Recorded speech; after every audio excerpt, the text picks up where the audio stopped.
Assalamualaikum warahmatullahi wabarakatuh. Bapak-bapak, ibu-ibu, jumpa lagi dengan Jibon Channel.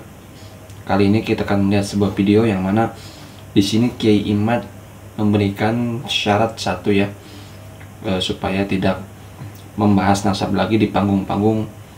Kita lihat syaratnya seperti apa sih ya. Oke, dan yang pertama yaitu ada video Mukibin atau Muhibin ya, yang mana menolak semua kegiatan Kiai Haji Imaduddin dan Gus Abbas. Oke, sebelum ke videonya, bapak-bapak, ibu-ibu, silakan komentar sesuka hati bapak-bapak, ibu-ibu ya. Oke, sebelum ke videonya, jangan lupa di like dan di subscribe agar lebih ini lagi yang berkah. Oke, kita ke videonya. Hari ini kita memantau, melihat sampai malam sebuah agenda acara dari para pemecah belah umat, mengadu domba masyarakat umat Islam, yaitu gerombolan pembatal nasab habaib yang dipelopori oleh Gus Abbas Tuntas dan juga Kiai Imad dan juga para laskar-laskarnya, yang pada hari ini mengadakan acara di Jawa Timur, yaitu sebuah pengajian umum yang didatangi oleh Gus Abbas dan juga Kiai Imad, yang itu mulai dari sore tadi sudah mendapatkan penolakan ya, dari umat Islam, dari beberapa ormas, dari beberapa elemen masyarakat, lapisan masyarakat yang sudah mulai dari tadi sore kita pantau sudah berkoordinasi dengan kepolisian, dengan Polres, dan sudah ada keturunan Nabi Ismail, Habib Novel bin Muhammad Al-Idrus, karena saya turunan kanjeng Nabi putune Nabi Ismail, dan keturunan saya ilahi yaumil qiyamah. Keluarganya tidak mungkin dibahagiakan oleh Allah Subhanahu wa taala karena mereka telah menyakiti hati Rasulullah sallallahu alaihi wasallam. Allahumma fashhad, Allahumma qad ballagh. Ngandani tiang sakniki para rawuh ora diterangne hikmah ngene iki ya endi dalil ngono ae. Main doktrine pon gak percaya aku putune Kenaro. Ora oleh syafaat sampean. Main doktrin ngono tok ya gak iso. Berani enggak tes DNA? Berani enggak tes DNA? Tes DNA dulu goblok. Para ulama ahli nasab sepakat tes DNA dalam mengisbat suatu nasab hukum haram. Nggak perlu tes DNA, nggak perlu tes DNA. Saudara, keyakinan saudara harus mantap. Yakini keturunan habaib Ubaidillah bin Ahmad bin Isa al-Muhajir ilallah. Dibikin mulakbat ini belakangan ini dengan digaung-gaungkannya soal tes DNA. Tapi saya pengen baca ada koror, biar kita tahu nih nentukan sesuatu tuh pakai metode sesuai dengan ilmunya. Si ono sing ngomong DNA ra kangge koncone ning malihai ono sing dalem. Kula roh ada. Zaman sakmene DNA ra kangge, suwe-suwe ngomong hasil otopsi rasa, suwe-suwe forensik nggak akurat, suwe-suwe basmah sidik jari boten akurat. aulia yang kita kenal di Indonesia ini. Dihubungin dulu, dipastikan dulu bisa nggak kira-kira tanggal ini. Kalau bisa hadir, apa aja yang harus disiapkan oleh panitia. Itu namanya etika, adab, caranya ngundang itu seperti itu. Jangan lupa tanggal ini. Silakan hadir, silakan tonton atau apa itu. Ini sama dengan Anda bikin acara, pengisi acaranya itu belum jelas siap datang apa enggak, bisa hadir apa enggak, belum konfirmasi, sudah bikin banner disebarkan kemana-mana, bikin videonya, sudah nggak bener itu sudah. Nanti kalau orangnya nggak datang, tamunya nggak datang, narasumbernya nggak datang, marah-marah. Nah ini sama seperti ini, ntar ujung-ujungnya udah disiapkan gelar al-kaburi gitu ya. Lagi ada yang sampai mengatakan, "Hai Kiai Imaduddin, Anda tidak takut untuk berhadapan dengan wali-wali Allah dari karangan habaib?" Kata saya, dari mana mereka tahu mereka wali Allah? Ada di kitab. Kitab yang nulis siapa? Orang. Dari mana dia tahu dia itu wali Allah? Wali Allah itu adalah kekasih Allah.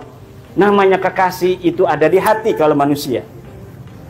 Tidak ada orang yang tahu kekasih saya, siapa yang paling saya cintai, itu kecuali saya sendiri. Begitu pula wali Allah. Tidak ada yang tahu hakikat siapa wali Allah kecuali Allah. Adapun orang yang terkenal sebagai wali Allah, mimbabi husnudzan. Husnudzan orang saja, karena dia soleh, karena dia mengeluarkan keramat, bahwa dia wali Allah. Ternyata dia tukang sulap. Tapi karena orang tidak bisa membedakan mana sulap mana karomah, akhirnya mereka menganggap dia wali Allah. Sudah kadang dia itu diyakini, akhirnya dianggap itu sebuah kebenaran. Ada hadis katanya, hai Kiai Imad, man adali waliyan faqad adantuhu bil harbi. Siapa yang memusuhi waliku, maka aku akan kobarkan perang dengannya. Kata Allah dalam hadis qudsi.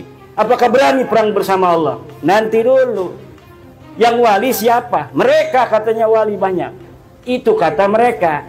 Kata Allah belum tentu mereka wali. Bisa jadi kata Allah saya yang wali. Lah kalau benar saya yang wali, apa ndak bahaya tak kamu itu tadi itu mencela saya? Banyak orang yang mencela saya, mencaci maki saya di YouTube.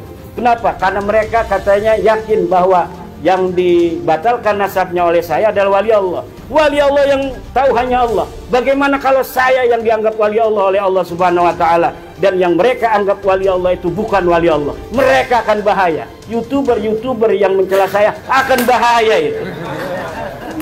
Saya enggak, oke. Kalau ini enggak, insya Allah enggak bahaya tadi. Intinya adalah kita hidup seperti orang lain. Ayo kita hidup seperti orang lain. Orang lain bisa hidup tanpa bawa-bawa nasab. Dia bisa banyak duitnya, dia bisa jadi DPR, dia bisa jadi gubernur, dia bisa jadi presiden tanpa bawa nasab. Masa kamu enggak? Udah sih, ayo kita berprestasi.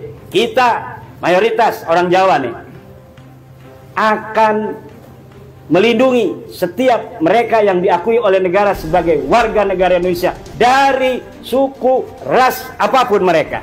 Kita akan lindungi. Yang penting, ayo hidup seuyunan, saling harga menghargai, hormat menghormati, jangan banyak nipu, jangan bikin-bikin sejarah palsu, jangan bangga-banggain nasab yang gak jelas. Kalau sudah ada ikrar dari mereka demikian, kita hentikan. Saya minta nanti dengan sungguh-sungguh pada Gusmar, udah teman-teman berhenti. Kalau ada dari mereka, mulai sekarang kami tidak akan lagi ngomong-ngomong turunan Nabi. Kita hentikan kajian ini. Di panggung kami tidak akan lagi bangga-banggain nasab.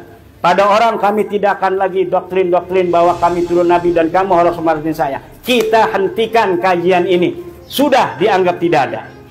Yang penting hidup sebiasa mungkin, senormal mungkin dengan orang lain, karena nyata orang lain telah mampu hidup normal tanpa membanggakan nasab. Kenapa kamu tidak mampu?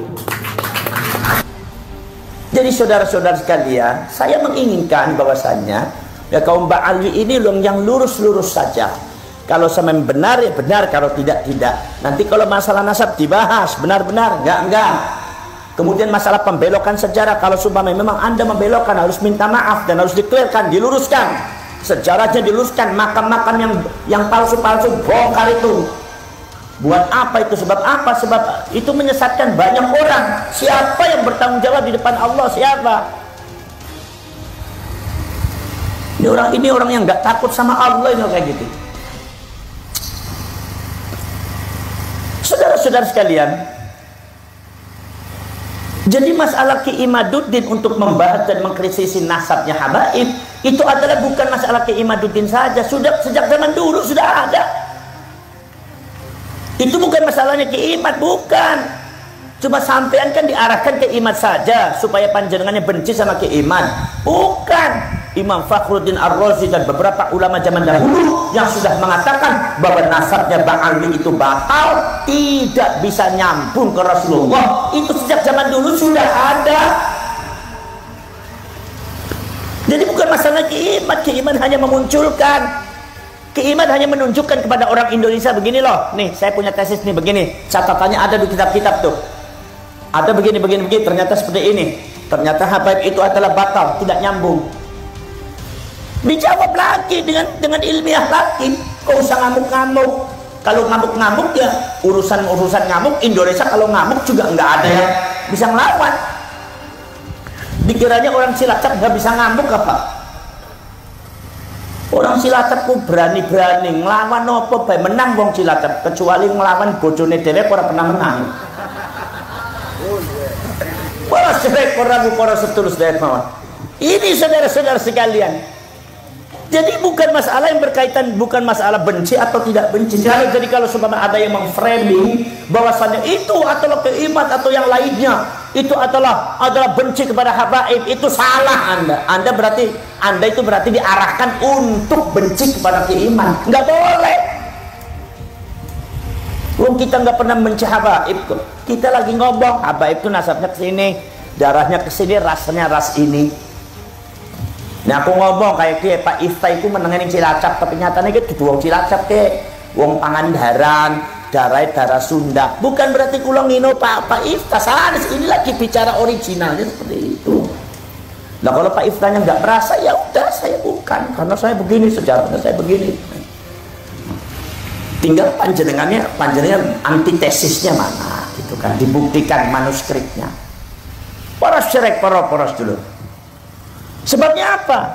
Sebab ini pemalsuan makam. Saya lihat di dalam sejarah itu bukan sekarang saja, bukan di Indonesia saja, sampai di Yaman juga terjadi. Contohnya apa? Contohnya Sayyid Ahmad Al-Muhajir. Ini makamnya ada dua, satu di Irak, nomor dua di Husaisah, Yaman. Yang dikenal sejak kewafatannya Sayyid Ahmad Al-Muhajir, yaitu wafatnya itu tahun 345, pertengahan abad ke-4 Hijriah. Itu Sayyid Ahmad wafat di Irak Selatan yang sekarang di Najaf. Semua orang tahunya itu. Seluruh dunia kalau mau ziarah ke situ, ke Sayyid Ahmad tuh. Tiba-tiba abad ke-4, ke-5, ke-6, ke-7, ke-8, ke-9, ke-10, 600 tahun setelah itu muncul ada makam baru di Hadramaut apa di Yaman yang disebut di Husaisah. Katanya itu makamnya Sayyid Ahmad Al-Muhajir.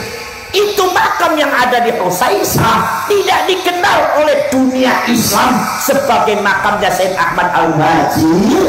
Sejak zamannya Sayyid Ahmad Al-Muhajir wafat, itu tidak pernah dikenal bahwa Sayyid Ahmad itu makamnya ada di Husaisah di Yaman. Semua orang kenalnya ada di Irak, dan munculnya makamnya ada di Husaisah Yaman itu 600 tahun setelah kewafatan Sayyid Ahmad baru muncul. Berarti kan pemalsuan makam itu. Makam dipalsuakan Ba'ali, Masya Allah. Wong Cina pemalsuakan HP, malsuakan radio, malsuakan motor, ya Ba'ali malsuakan makam. Nah itu dia bapak-bapak ibu-ibu yang mana Muhimbin menolak semua kegiatan Kiai Haji Imaduddin ya. Ya sebetulnya kata Muhimbin ini mungkin Kiai Imad pemecah belah umat ya, karena sering provokasi seperti itu ya. Mungkin kita bisa berpendapat lain ya, tergantung dari kita menanggapinya seperti apa ya. Dan yang kedua itu ada Kiai Haji Imad ya, yang mana beliau menyatakan syarat ya agar beliau tidak menggembor-gemborkan lagi masalah nasab ini ya.